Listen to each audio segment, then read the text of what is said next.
السلام عليكم ورحمة الله وبركاته.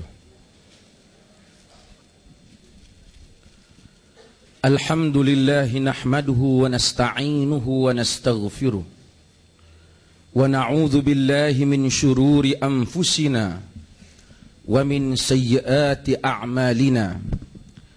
من يهده الله فلا مضل له ومن يضلل فلا هادي له. أشهد أن لا إله إلا الله وحده لا شريك له وأشهد أن محمدا عبده ورسوله. Amma ba'd.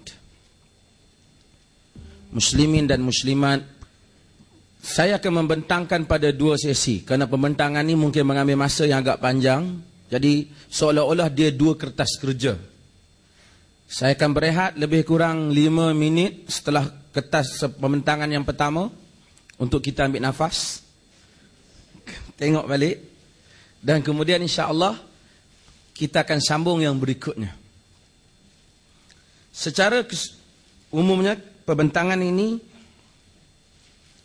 akan bermula pada muka surat buku saya ini, pada muka surat 33 dan ke atas. Setelah kita mendengar bagaimana yang telah dibentangkan oleh Al-Fadil Ad-Doktor Johari Mat tadi, bagaimana kehebatan kedudukan para sahabat Nabi sallallahu alaihi wasallam di sisi ahli sunnah wal jamaah, yang disebut oleh ulama-ulama ahli sunnah di dalam kitab-kitab hadis. Setiap kali mereka memperkatakan berhubung dengan sahabat, mereka menyebut adalatus sahabah bi ta'dilillahi wa rasulih. Keadilan para sahabat itu telah ditentukan oleh Allah dan Rasulnya. Yakni Allah telah mengangkat martabat mereka di dalam Al-Quran, dan Rasul sallallahu alaihi wasallam telah mengangkat martabat mereka di dalam sunnah, menjadikan mereka generasi yang terpilih dan adil. Pada muka surat 34, saya menyebut apa yang disebut oleh Al-Imam Abu Zur'ah yang meninggal pada tahun 264 Hijrah, menyatakan, apabila engkau melihat seseorang yang mencerca sesiapa di kalangan sahabat Rasul, maka ketahuilah bahawa dia adalah zindiq, kafir yang berpura-pura Islam. Yani ini kerana Rasul itu benar, Al-Quran juga benar, dan apa yang didatanginya adalah benar. Kesemua itu telah disampaikan kepada kita oleh para sahabat. Justru mereka yang mempertikaikan para sahabat sebenarnya ingin mempertikaikan Al-Quran dan As-Sunnah Nabi sallallahu alaihi wasallam. Semua rujukan di dalam pembentangan ini tuan-tuan tengok di dalam kurungan yang ada di bawah dalam buku ni. Saya tidak akan menyebut berulang kali rujukannya. Ini adalah hakikat para sahabat. Sehingga saya masih ingat macam yang disebut oleh Dr. Johari tadi, sekali saya memberi ceramah di salah satu bank di Kuala Lumpur ni. Hadir di dalamnya golongan anti hadis, salah seorang anti hadis, dan dia membangkang ceramah berkenaan kerana telah menyebut tentang kepentingan hadis di dalam Islam. Dia menyatakan para sahabat bohong, semua bohong, semua bohong, semua bohong. Kita hanya berpegang dengan Quran, kita tak boleh percaya dengan mereka. Bila kita tanya dia, kau ambil sendiri ke Quran ni daripada Nabi? Dia kata taklah. Melalui jalan siapa? Ialah dia kata melalui sahabat saja. Kenapa yang hadis kau tak percaya? Kerana sahabat bohong, tiba-tiba Quran kau percaya, sedangkan sahabat yang sama yang dianggap berbohong. Maka dengan itu para ulama menyatakan sesiapa yang mencerca sahabat, sebenarnya yang menghina sahabat bertujuan untuk menjatuhkan Al-Quran dan sunnah Nabi sallallahu alaihi wasallam.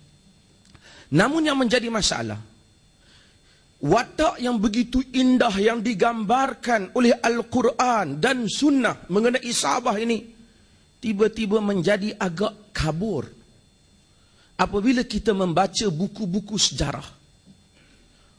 Khasnya selepas kewafatan Nabi sallallahu alaihi wasallam, apa yang dibangkitkan oleh orang Syiah terutama bermula daripada peristiwa Thaqifah Bani Sa'idah yang membangkitkan persoalan perlantikan siapakah yang bakal mengganti Nabi sallallahu alaihi wasallam. Sehingga berlarutan keadaan itu lebih tegang. Mereka gambarkan pemerintahan Osman hanya 6 tahun berjaya.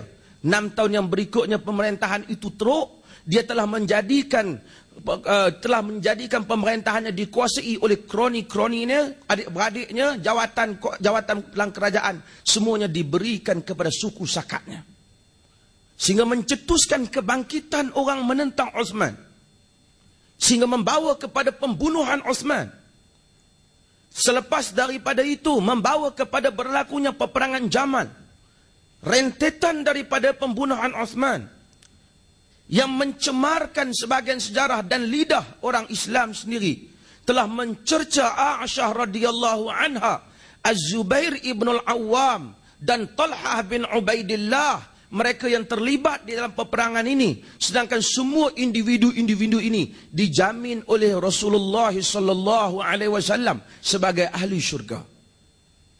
Kemudian Muawiyah. Sehingga orang Melayu, nama Muawiyah ni begitu menakutkan. Kita jarang tengok orang Melayu buh nama anak dia Muawiyah. Tak. Bahkan saya ingat tak ada. Sedangkan ada suku sakat Ahlul Bait yang menamakan anak mereka Muawiyah.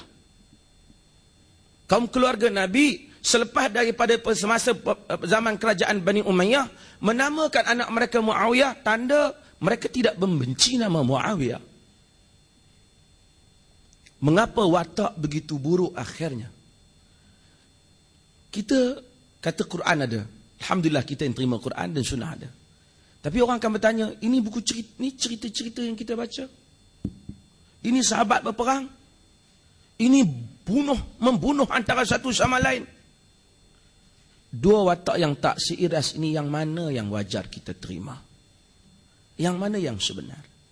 Inilah masalah kepada tajuk ini. Yang mana yang bakal diterima antara dua percanggahan ini? Secara umumnya, kita boleh buat langkah yang ringkas. Seperti mana yang saya sebut pada muka surat 35. Kita ni terima Quran dengan sunnah. Buku sejarah tak termasuk dalam rujukan kita. Secara umum boleh buat macam tu. Itu buku sejarah aku tak tahulah. Aku kira Quran dengan sunnah kata para sahabat ni semua bagus. Lain benda tu kita tahu.